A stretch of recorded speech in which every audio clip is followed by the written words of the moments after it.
தூத்துக்குடி மாவட்டம் திருச்செந்தூர் அருகே சமூக வலைதள பிரபலம் ஜிபி முத்துவுக்கு எதிராக மாந்திரிக பூஜை செய்ததாக கூறி ஏற்பட்ட தகராறில் ஜிபி முத்து தரப்பினரும் எதிர்த்தரப்பினரும் ஒருவரை ஒருவர் தாக்கிக் கொண்டதன் சிசிடிவி காட்சி வெளியாகியுள்ளது.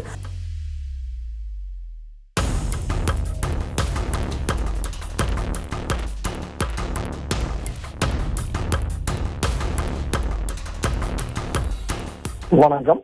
திருச்செந்தூர் அருகே உள்ள உடங்குடி பெருமாள்புரம் பகுதியை சேர்ந்த டிக்டாக் பிரபலம் மற்றும் நடிகருமான ஜிபி முத்து அவரது குடும்பத்தினரும் எதிர்த்தரப்பு சேர்ந்தவர்களும் நீண்ட காலமாக பிரச்சனை இருந்து வருகின்றன.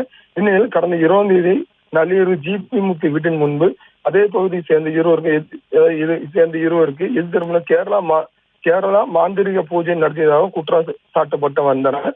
அவர் அந்த பூஜையை நடத்துவது குறித்து அவர்களிடம் தட்டி கேட்டதாக கூறப்படுகிறது. இதனைத் தொடர்ந்து அவர்களுக்கு வாக்குவாதம் ஏற்பட்டு கைகலப்பாக மாறியது. தொடர்ந்து சம்பவம் இடத்துக்கு கொலை செய்யப்பட்ட போலீசார் விசாரணைக்கு வந்தனர். தொடர்ந்து போலீசார் விசாரணையில் ஜிபி முத்து குடும்பத்திற்கும் அவர் எதிர்த்தவர்களும் ஒருவர் மாறி மாறி அங்கிருந்து நாற்காலியை எடுத்து தாக்கிக் கொண்டனர். இந்த காட்சிகள் அனைத்தும் அங்கு பொருத்தப்பட்ட சிசிடிவி கேமரா பதிவானது. இது குறித்து ஜிபி முத்து அளித்த புகாரின் பேரில் எதிர் தேர்வை சேர்ந்த 8 பேர் மீது கொலை செய்யப்பட்ட போலீசார் வழக்கு பதிவு விசாரணை செய்து வருகின்றனர்.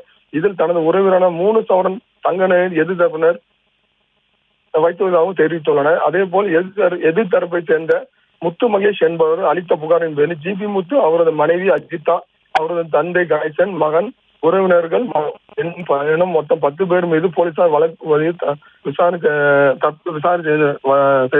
செய்து வருகின்றனர்.